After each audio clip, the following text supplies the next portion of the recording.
Good afternoon.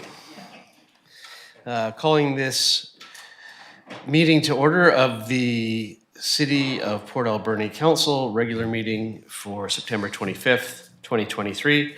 I am Todd Patola, Councillor. I am acting mayor for this month of September, and Mayor Minions, who will be joining us online, is ill and not be joining us in person, so I am sitting in her place for the purposes of this meeting. Council for the City of Port Alberni respectfully acknowledges that we're holding our meeting on the unceded traditional territories of the Sept and Hippuchsith First Nations. Are there any late items to be added by councillors to the agenda? I have one late item that I'm going to add as L3 under new business will be a notice of motion.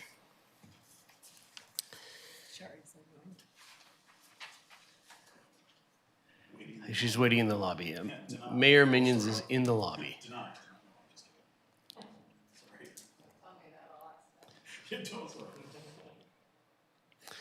Hello, Mayor Minions. We're just adding items to the agenda. Do you have any late items to be added to the agenda?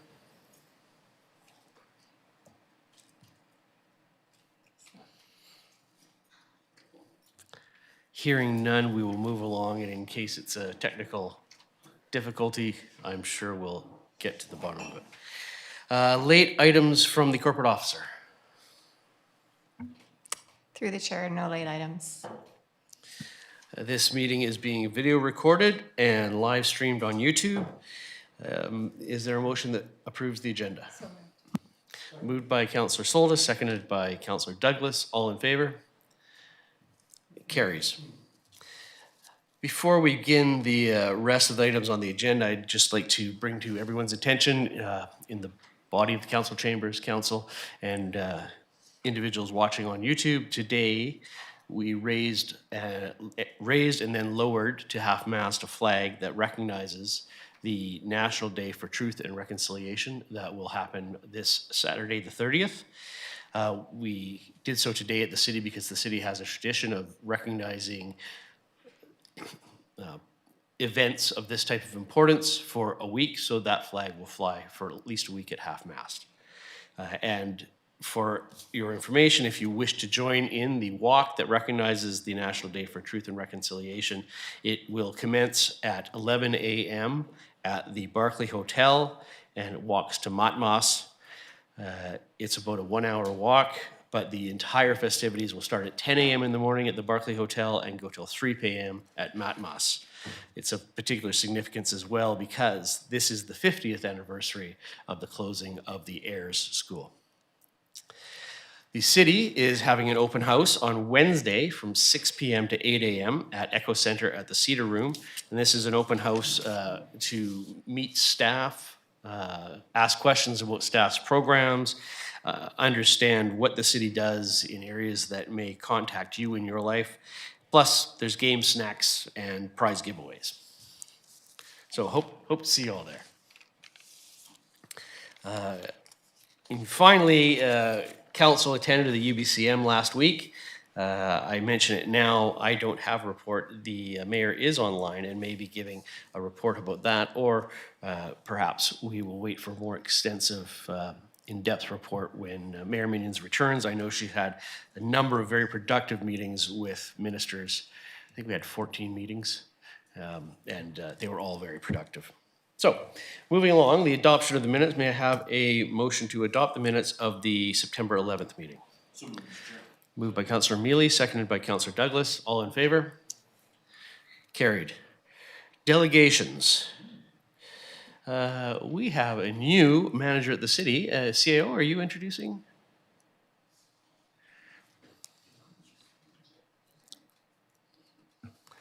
Through the chair, I'll let our corporate officer introduce. Yes, through the chair, through the hard efforts of Mark Zenko, he's now retiring from the city, and we're really happy to introduce our new manager of community safety and social development is Mary Claire Mascote.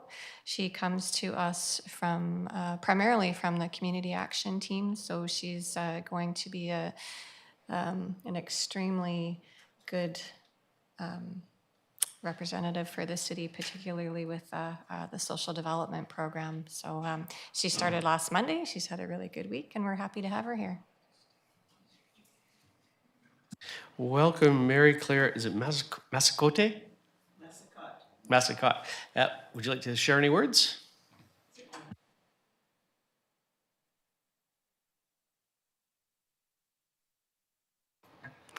Thank you, Council. I'm really excited about this position. I really believe in it, and I look forward to working with all of you in the city and growing into the position myself. So thank you. Well, we look forward to great things from that building on 3rd Avenue. Unfinished business. There is no unfinished business. We'll move to staff reports. Accounts.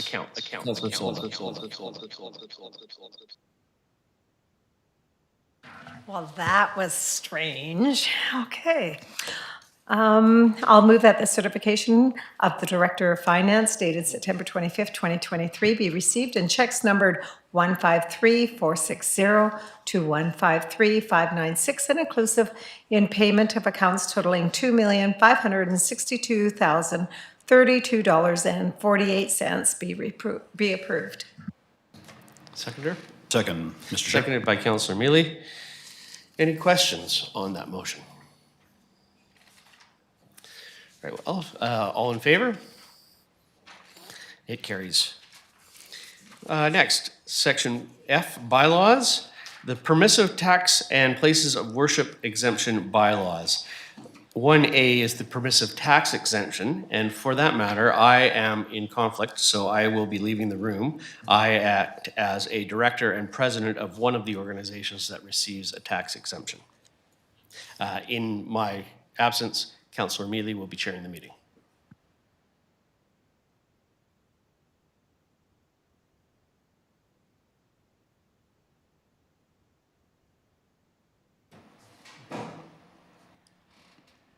Thank you very much to Acting Mayor Patola.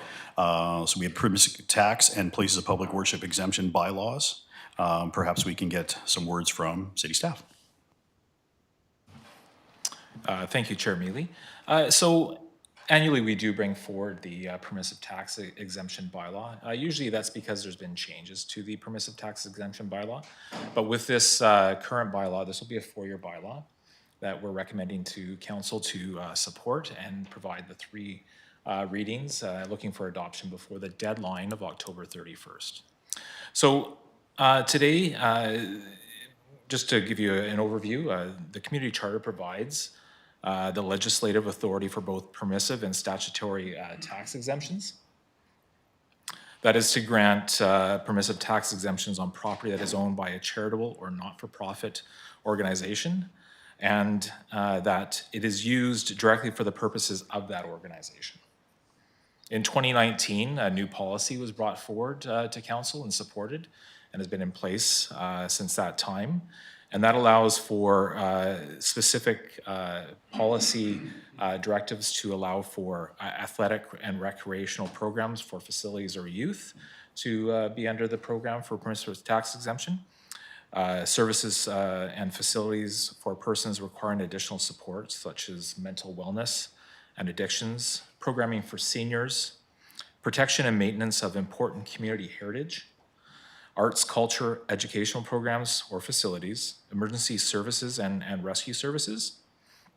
Also, any services for the public in formal partnership with the city, or preservation to an environmental or ecological sensitive area designated within the OCP. In addition to the criteria that were listed, there was changes to the permissive tax exemption for places of worship.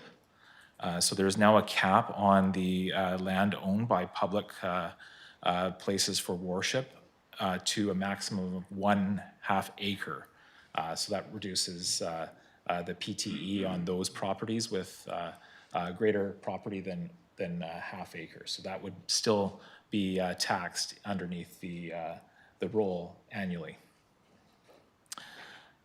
And that's been in place since 2019. So staff did bring forward the report to the committee of the whole on June 19th, seeking support to recommend to council that we continue with this policy that we've had in place since 2019. That was supported, and on June 26th, council did provide that direction. So the permissive tax bylaws that are in front of council today are reflective of that policy.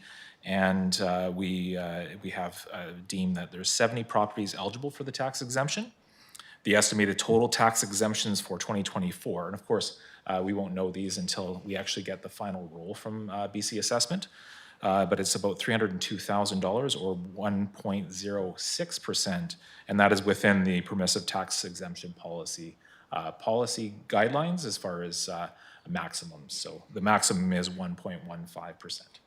So with that, I hand it back to Chair Mealy for any questions. Thank you, Mr. McGivert. Just for the people at home, for our constituents that are watching, if you were looking for a list of the groups that, sorry, a little echo in here. It starts on page 14 and works its way down, so there's the list of that for everybody at home that wants to see it. Starts on page 14 of the agenda as laid out today. Council, we are looking for some direction. We have motions in front of us. Would someone like to move forward? Yeah, thank you. Yeah, I'll go ahead and make that motion. I move that permissive tax exemption bylaw number 5090/2023 be now introduced and read a first time. Do we have a seconder? Seconder, Councillor Douglas. Any discussion? All those in favor? Opposed? Motion is carried. Councillor Dane. I move that permissive tax exemption bylaw number 5059/2023 be read a second time. Do you have a seconder? Seconder. Councillor Douglas. Any discussion? I'm always looking over my shoulder for the, do we have a discussion? No. Nope. All those in favor? Opposed? Motion is carried. Oh, terribly Before sorry. we go on, is the mayor still online or is she off? Because she's supposed to be answering yay or nay. That is correct, ma'am. Thank you. I was just looking over my shoulder. Oh, we're still going. Councillor Dane? Just to clarify, I don't believe that councillors zooming in need to, well, or whatever method, remotely, need to respond any longer. Yeah. Okay. Only if it's in opposition. Just making sure. Yeah, you bet. Okay, let's go to the third motion. All right. I move that permissive tax exemption bylaw number 5090/2023 be read a third time. Do we have a seconder? Councillor Douglas. Any discussion? All those in favor? Opposed? Motion is carried. Councillor Dane, would you like to continue on? Yes. I move that places of public worship exemption bylaw number 5091/2023 be now introduced and read a first time. Do we have a seconder? Councillor Solda. Any discussion? All those in favor? Opposed? Motion is carried. Councillor Dane. I move that places of public worship exemption bylaw number 5091/2023 be read a second time. Do we have a seconder? Councillor Solda. Any discussion? All those in favor?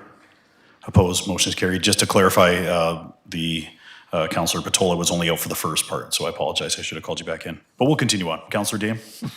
I move that places of public worship exemption bylaw number 5091/2023 be read a third time. Do we have a seconder? Councillor Solda. Any discussion? All those in favor? Opposed? Motion is carried. And we'll see final adoption of those at the next meeting. Am I correct in saying that? Most likely. Sorry. That is correct. At our next regular council meeting, we'll seek the adoption of these two bylaws. Thank you, Mr. McGivert. Oh. I turn the floor back over to the chair. Thank you, Councillor Mealy. Corporate Officer. Sorry to interrupt. We're just having some technical difficulties trying to get Mayor Minions to be able to hear us. I'm just wondering if we could potentially take a small recess to sort that out. Recess for Donna, 5 I minutes. could actually hear you guys now. Yes.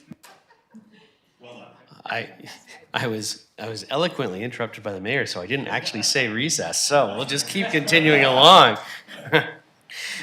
Correspondence for action, item G1, Community Arts Council and Aerosmith Rotary Club. We have an email dated September 14th, 2023 from the Community Arts Council requesting authorization to host an art auction fundraiser event. That was included within our materials. Is anyone on council wish to make the motion? I would there, Mr. Mayor. I move that the council authorize the Community Arts Council and Aerosmith Rotary Club to host an art auction fundraiser, Cork and Canvas, on November 9th from 6:30 p.m. to 9:30 p.m. at the Grove Art Gallery, number 7, 5440 Argyle Street, Harper Key, subject to A, receipt of confirmation that a special event permit from the LCRB has been issued, B, consultation with all affected businesses residents, and C, provision of standard liability insurance in the amount of $5 million minimum. Seconded by Councillor Solda. Any discussion on the matter? Seeing none, call the question. All in favor? Any opposed? Carried. Item H, proclamations. A letter from Kidsport BC dated September the 8th, 2023, requesting the week of October 1st to 7th, 2023 be proclaimed as Kidsport BC powered by Sport BC Week in Port Alberni. Probably not exactly the way I said it. Councillor Solda. I'll move that the council proclaim the week of October 1st to the 7th, 2023 as Kids Sport BC powered by Sport BC Week in Port Alberni. Seconded by Councillor Dame. Any discussion? Call the vote. All in favor? Any opposed? Carries. Correspondence for information. We've had 3 letters received from the BC Nature Federation, BC Ombudsperson, and the Union of BC Municipalities. Would any council like to pull out any of those items for discussion? All right, moving along. There's no report from in camera. Council reports. Does any council wish to provide a report?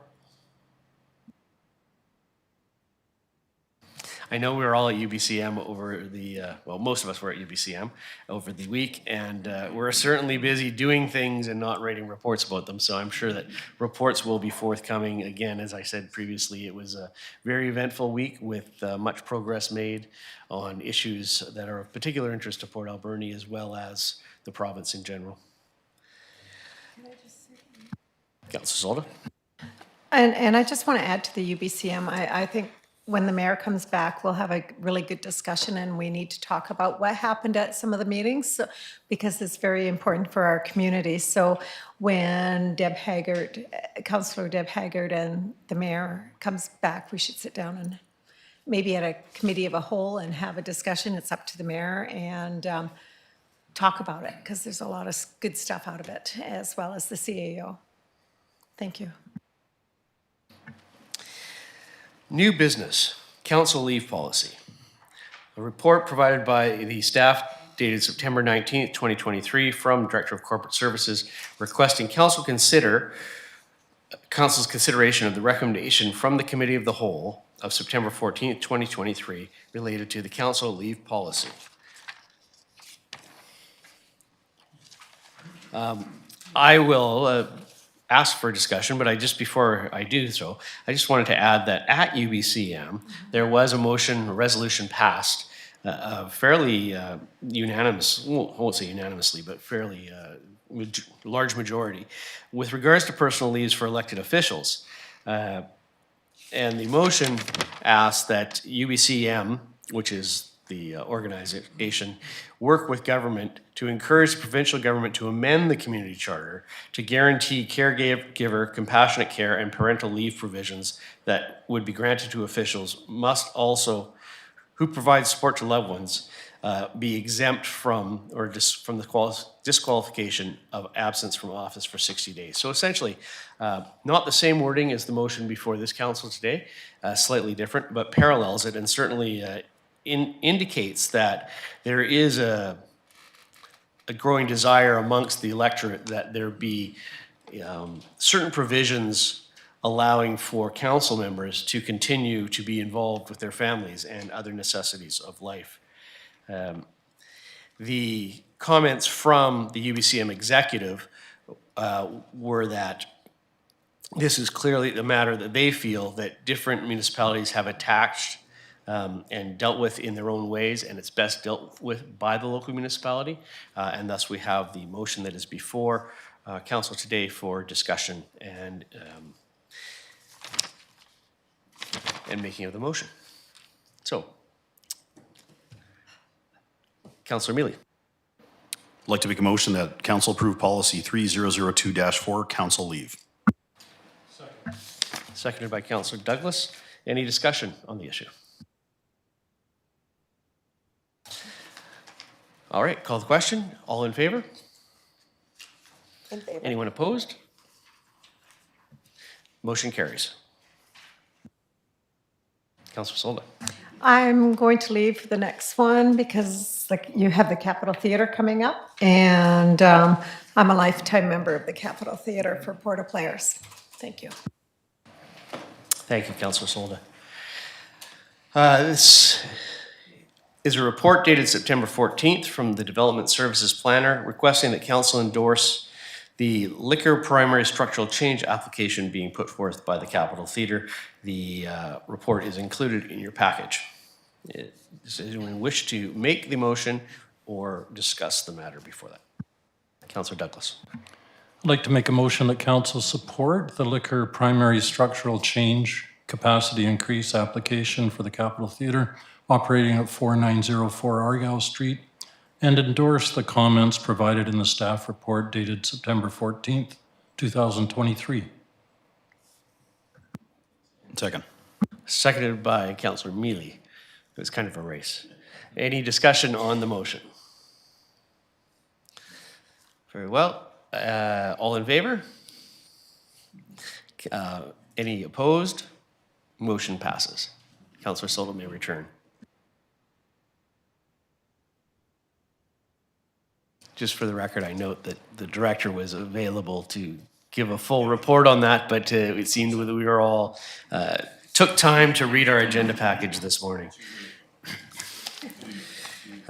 Item L3 is a notice of motion being brought forth by myself.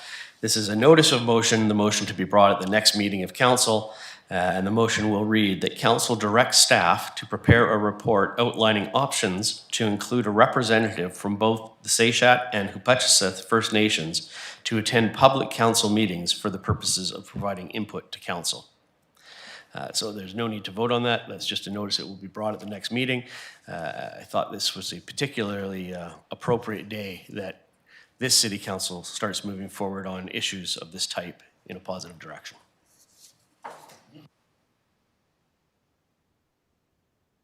Which brings us to question period. This is an opportunity for the public to ask questions of council on decisions or recommendations made during the course of the meeting. A maximum of 3 questions will be permitted per speaker. Is there anyone in the public that wishes to ask questions?